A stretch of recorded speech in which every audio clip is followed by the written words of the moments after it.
Good morning, sir. How are you today? Good, good, good. How you doing, Dave? Been a little bit. Yeah, we've been busy over here at Prophecy. 100%. We wanted to jump on today and talk about an industry issue. One of the biggest changes we've seen in a while. So we felt compelled to talk about it. So if you've been following, there's some new information on customer privacy that's coming through Comply Auto as it relates to some disclaimers. So we kind of wanted to talk about that. I think we have kind of a unique perspective on this. So let's jump in. So first off, this is something that's already occurring. We've had client conversations over the last couple of weeks, so we wanted to address it. First and foremost, there's new disclaimers that are coming out. There are some cases that are out there. They're attaching it almost. It's like akin to like wiretapping. So, as far as we're concerned, based on it has a pretty big impact on your analytics. What we're finding is the impact is even greater than what was originally kind of mentioned. It's closer to like an 80% decline in visibility and analytics. So it's real. How big is that going to grow in terms of the number of dealers that it hits and who it's impacting and all that. Um, Comply Auto's got a large number of the industry. I think it's like 10,000 dealers out of the 18 that are out there that they work with. So it will definitely have an impact. As far as we're concerned, we're realists and we're problem solvers. So really, we don't see any point in like kind of debating the merits. And we're proponents of customer safety. We're with the data. I mean, we're customers ourselves, and we don't like getting bombarded either. We do feel like dealers need to make sure they understand what they're signing up for and understand the impact on analytics. But as far as we're concerned, um, we built our business on not being dependent on cookies. We knew this was coming. We have focused on things like modeling, statistics, data science. We've got a database with literally billions of rows of data. So we can apply our models, we can draw our inferences, we can build out and refine over time. And we didn't have a crystal ball about this. It's just kind of common sense. We knew we had to approach things differently. And that's really how we approach life in general. So in our eyes, it's actually kind of a great opportunity. I mean, we believe, philosophically in the customer safety piece anyways, and we think it's a great opportunity for us to kind of double down on what we're already doing and assist our current clients and any new clients to do what we do, drive incremental sales and profitability. So Alex, I'm going to kick it over to you. Let's start kind of going back and forth on some of the details on how we're going to do it and kind of how we see executing here. But at the end of the day, we really feel like that this is actually an opportunity and ultimately kind of a good thing for the industry. Yeah, I definitely do. And great commentary there, Dave. It's one of those things when you start to look at the way we set up the company 2.5, 3 years ago, and you look at the landscape and the environment that's changed therein, and it's kind of funny, right? When you look at it and you're like, wow, we set this up years ago because this was our personal beliefs. We felt like it needed to be this way. And now here comes some environmental issues, some governance issues that make it so that your way is likely the most feasible, if not the most logical way to approach this type of scenario. And so to your point, I think a lot of people are putting this on the site with good intentions. They want to avoid litigation at all costs. I don't think there's a human being on planet Earth that wants to be litigated for anything. And I do think we'll see more cases of this coming up. But most of the dealerships, they don't understand. I don't want to say they don't understand. I think they just don't understand the impact. They understand what cookies are. Almost all of them understand that. They're Hmm. consumers too. But there's a little snippet on that says, hey, your analytics tracking cookies will also be disabled. I can't Right. remember if it's analytics tracking cookies or analytics tracking tag. And we had a client, right? We got on a call. What happened? Yeah, February 26th, all of a What did you sudden guys 80. do? Exactly, exactly. And he's a good buddy. And so it was a tough call, but 85%, you couldn't see what was going on. Now, for most people out there, if you're looking at your analytics accounts and you have Comply Auto and you have the heightened level of security risk, you'll be able to see all of your users from like the main view of, and then the reduced back to the homepage. But when you try to filter and see the user behavior to different types of pages, you won't be able to see that. And the rate is 10 to 15% from what we're starting to see. And that's on 4 or 5 different websites. How are we going to do it? So a while back, we committed to GA4 in 2022. Correct me if I'm wrong there, Dave. Was it It was like March or April, perhaps even Yeah, it May was of in the spring 2022. for sure. Because yeah, I mean, we just knew it was going to not be an easy lift, so we started early and just went all in, and it took a while. Yep. Yeah, and it was a pain. Yeah. It took a long time, but we got our bearings. We got our we got everything we needed to get done, and we dumped a huge amount of data into BigQuery, and we were able to start storing and aggregating and sifting through and parsing all the information that we needed to. So today's date, we have 2.9, almost 3 billion rows of data from all our clients, and all of it is non-redacted, we'll call it, right, in legal terms. And so we've got 2 years of data that we can start sifting through. And the AI revolution is upon us. It's not difficult for us now to take that information and start statistically inferring what was happening, or even try to predict all of the individual segments that we look at in an analytics standpoint. And so that's what we're working on. I mean, we're looking at correlating things to, you name it, environmental conditions, lunar cycles, stock market, whatever you want to correlate that to. We're trying to find the highest coefficients we possibly can, and then we're going to start predicting.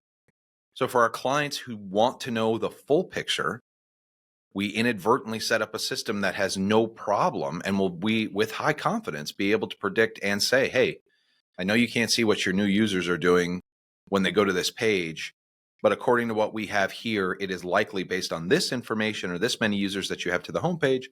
This is what's going on here. This is how many users are there. This is probably their engagement rate. This is probably what they're clicking on, so on and so forth. So we're in the process of that. Obviously, it's a huge component to establish on from a data science side, but it's coming together. It's coming together pretty quick. Yeah, The other component. Oh, go ahead.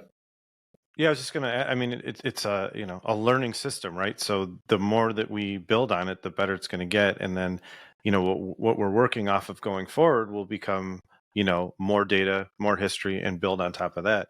So that's where we feel really optimistic about what we can do with with new clients in addition to existing ones, and in that we have so much data. We're working with enough brands and enough clients all over the country that if we add a new one that's anywhere near someone that we're already working with, we have very high confidence that we can predictively tell them, here's what you should expect.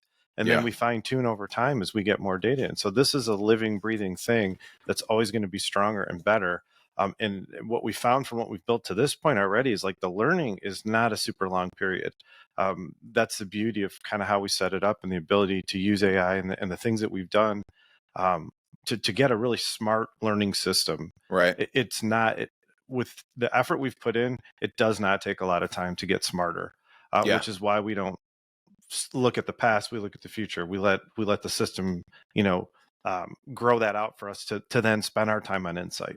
What can we learn? How do we apply that to what's happening today and what's coming, and how do we apply that to folks that we don't have that history with, because it's not available. So we're not hamstrung at all. We actually love the opportunity because it's a perfect fit for how we look at the world. It is. And that's why we gravitated towards ratios, right? I mean, they use it in financial accounting. It's one of the best ways to kind of look at your performance mathematically very quickly.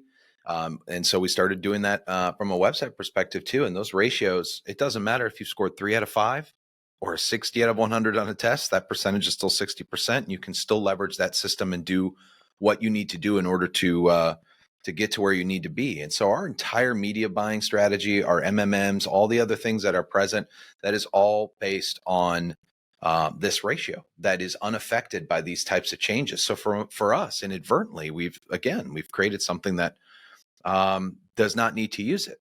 I think the other important thing is, and we can get into the ratio and how we buy media and how we track trends.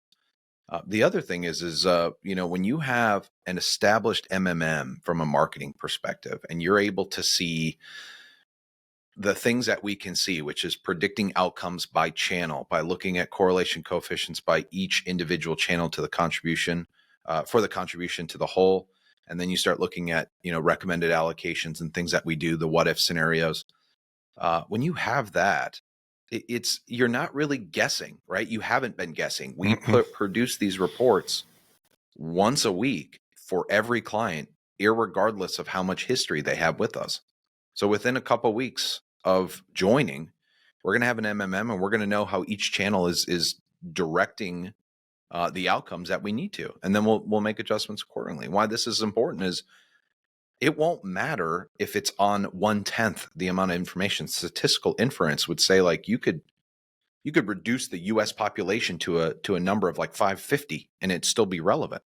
So I think a lot of folks who are relying on the way things were for the last 15 years, they're going to have to do some soul searching and figure out a different way. And I think we'll see some analytics platforms come as a result of it. I think we'll see some innovation that comes through it. But at the end of the day, and you said this in the beginning, in the first minute or so, it's customer privacy. Adhere to it. We're all customers. I wouldn't want my son tracked. I opt out of tracking, and I'm in marketing. A lot of us do that. So it's quite interesting. And there's so many other roads we could take this down as far as, conversations or talk tracks on what it is. But inevitably, it's those pieces. We set up statistically to handle this. We feel like it's a step in the right direction. Not everything should be tracked. Do we think cutting analytics is a bit rough? Yeah. It's a little much, but such is life. We have to adapt and overcome. Yep, I couldn't agree more. Yep. Like I said originally, there's no point in debating the merits. I mean, we do feel strongly that dealers should understand what they're signing up for. We're not buying or selling on that. It's not our name on the front of the dealership. That's a decision they need to make. If they ask our opinion, we can share what we think. But at the end of the day, we're there to help our clients with whatever decision they make, because we're not going to be hamstrung either way. We want to make sure that they understand what it is. But again, customer privacy is an important thing, and we're proponents of that for sure. How far you go with it, ultimately, it's not going to be our decision from a dealership standpoint. So we're going to help them either way. Yeah, And that's pretty much it. It is. Go ahead. It is. I think there's one other key point here, Dave. One other key point.